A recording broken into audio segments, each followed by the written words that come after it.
राजा मंगल सेन नाम का राजा पृथ्वीपुर राज्य पर राज करता था। मंगल सेन को अपने बगीचों में घूमने का बड़ा ही शौक था। उसे जब भी समय मिलता वह अपने बाग बगीचों की सैर करने को निकल जाता। प्रकृति के बीच में समय गुजारना उसे बड़ा ही अच्छा लगता था। एक दिन वह जब अपने शानदार बगीचे की सैर कर रहा था तो उसने देखा कि एक बारहसिंघा उसके बगीचों में घुस आया है और वह इधर उधर दौड़कर बगीचे में लगे हुए फूल पौधों को तहस-नहस कर रहा था। राजा को अपने बगीचे के पौधे और फूलों से बहुत ही लगाव था। यह दृश्य देखकर राजा आग बबूला हो गया। राजा मंगलसेन ने तुरंत अपने सैनिकों को आवाज लगाई कि वह बारहसिंगा को पकड़े और राजा खुद भी बारहसिंगा का पीछा करते हुए दौड़ने लगा। बारहसिंगा बगीचे से बाहर आ गया और राजा ने भी उसके पीछे अपना घोड़ा दौड़ा दिया। मंगलसेन बारहसिंगा का पीछा करते करते अपने राज्य की अंतिम सीमा तक आ गया, परंतु वह बारहसिंगा को ना पकड़ सका। उछलता कूदता बारहसिंगा उसकी आंखों से ओझल हो गया। अब राजा मंगलसेन थक चुका था, उसकी वहां से आगे जाने की इच्छा नहीं हुई तो वह वहीं पर रुक गया। मौसम बहुत ही गर्म था और राजा को प्यास भी लगने लगी। उसने नहाने की सोची। जब वह नहा रहा था तो एक चोर उसका घोड़ा और कपड़े लेकर भाग गया। चोर अपने पुराने कपड़े वहीं पर फेंक गया। राजा के लिए अब बहुत ही खराब हालत हो गई थी। अब वह क्या करता कि अपने महल में वह वापस कैसे लौटे, क्योंकि बिना घोड़े और बिना कपड़ों के लोग उसकी हंसी उड़ाएंगे। राजा ने वहां पर पड़े हुए चोर के पुराने कपड़े पहन लिए और अपने पड़ोसी राज्य को घूमने के विचार से राज्य की सीमा को पार करके दूसरे राज्य में चला गया। बहुत दूर तक राजा मंगलसेन चोर के कपड़ों में घूमता रहा। तभी उसकी नजर झाड़ियां में चमकती हुई एक वस्तु पर पड़ी।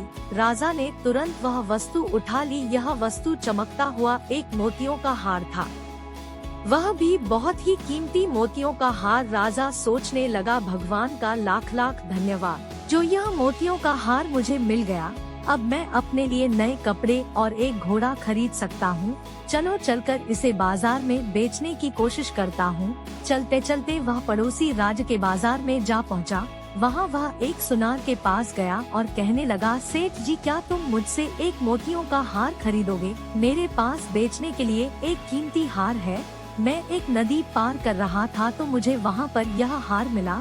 सुनार बोला, दिखाओ तो कैसा कीमती हार है।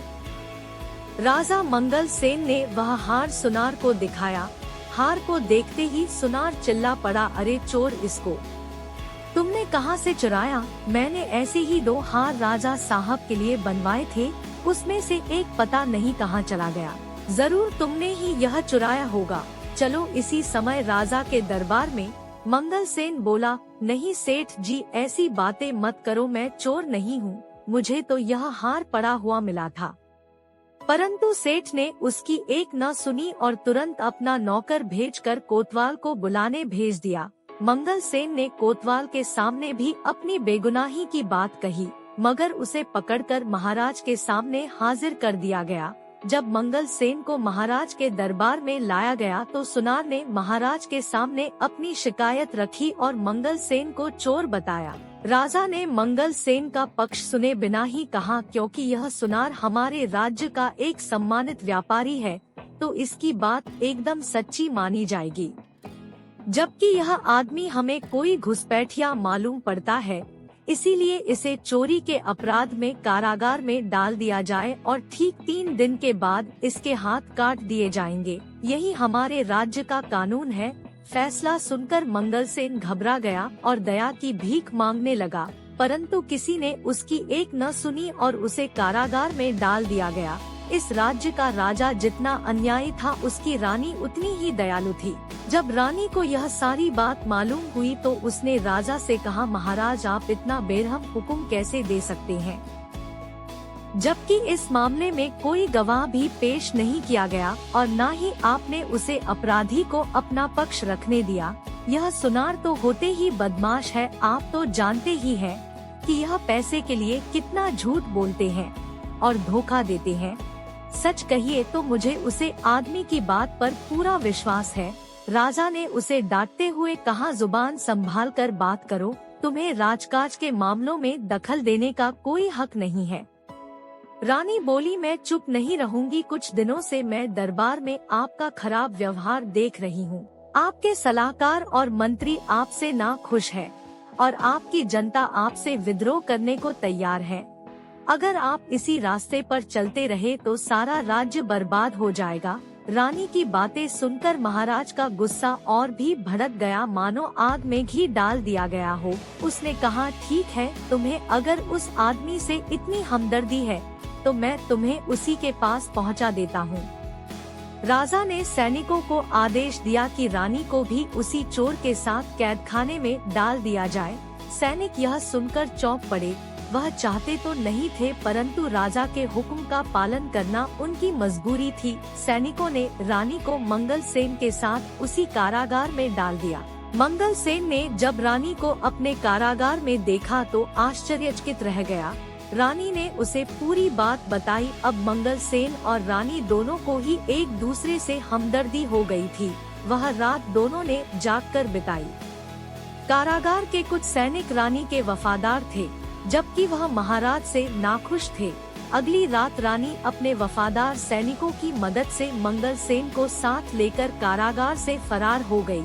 दोनों भागकर राज्य से दूर एक जंगल में जा पहुँचे और झोपड़ी बनाकर वहां रहने लगे। मंगल सेन को कारागार में बहुत ही यातनाएं दी गई थी, जिसकी वजह से वह अस्वस्थ रहने लगा था।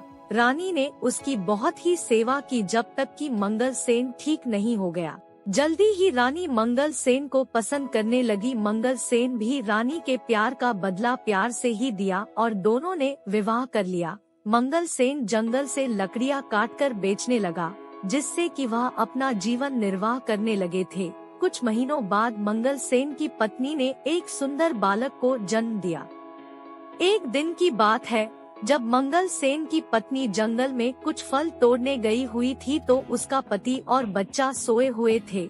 अपने बच्चों को वह मंगल सेन के निगरानी में छोड़ गई थी। घुटनों के बल चलते चलते बच्चा नजदीक के ही एक कुएं के पास जा पहुंचा और कुएं में गिर गया। जब मंगल सेन की आंख खुली तो बच्चे को वहां न पाकर वह बहुत ही दुख हुआ। वह तो बिल्कुल पागल सा ही हो गया था और चिल्ला चिल्ला कर रोने लगा। कहने लगा, लगता है कि मेरे बच्चे को किसी जंगली जानवर ने खा लिया है। अब मैं क्या करूं? इसकी माँ को मैं क्या मुंह दिखाऊंगा। शाम के समय जब उसकी पत्नी जंगल से लौटी तो यह जानकर वह भी दुखी हुई कि उसका बच्चा वहाँ पर नहीं था, पर वह एक बहुत ही बहादुर और समझदार स्त्री थी, इसीलिए उसने खुद भी धीरज रखा और अपने पति को भी समझाया कि हमारी किस्मत में ऐसा ही लिखा हुआ था, आप दुख मत कीजिए। रात के समय मंगल सेन सो नहीं सका। वह अपने बच्चे के बारे में ही सोचता रहा और उसी को याद करता रहा। यह उसके लिए अच्छा ही हुआ कि वह सो ना पाया, क्योंकि रात के तीसरे पहर दो पक्षी उनके दरवाजे पर लगे हुए एक पेड़ पर आकर बैठ गए और आपस में बातें करने लगे। एक पक्षी ने कहा, दोस्त देखो, दुनिया में कितनी मुश्किलें हैं। जरा देखो इस आदमी के साथ क्या हुआ। इसको अपना देश छोड़ना पड़ा और बेचारा दूसरे देश में भिखारी की तरह रह रहा है, जहां उसकी बड़े अन्यायपूर्ण ढंग से सजा दी गई और अब यह अपने सुंदर से बेटे के दुख में परेशान भी है। इसका बेटा कल दोपहर से ही इस कुएं में गिर गया था। दूसरा पक्षी बोला, इन बेचारे लोगों को क्या क्या परेशानियां उठानी पड़ी, क्या इनके लिए कुछ किया नहीं जा सकता? हाँ, किया जा सकता है। अगर मंगल सेन इस कुएं में कूद जाए तो वह आसानी से अपने बच्चों को बचा सकता है, क्योंकि वह बच्चा अभी भी कुएं में जिंदा है। राजा मंगल सेन ने उन दोनों पक्षियों की बातें सुनी तो उसे सुनकर बड़ा ही आश्चर्य हुआ और खुशी भी हुई। जैसे ही सुबह हुई उसने अपनी पत्नी को जगाया और उसे रात वाली बात बताई और उसकी सलाह मांगी। रानी बोली, आप पक्षियों की बात मानकर कुएं में कूद जाइए। राजा इस समय कुएं में कूद गया और उसने अपने बच्चे की जान बचा ली। इस घटना के कुछ दिनों बाद जब मंगल सेन और रानी सो रहे थे तो अचानक कुछ आवाज सुनकर वे चौंक गए। बाहर देखा तो कुछ सैनिकों ने उन्हें घेर रखा था। वह भय के मारे कांपने लगे कि शत्रु राजा ने उन्हें फिर से पकड़ने के लिए सैनिक भेजे हैं।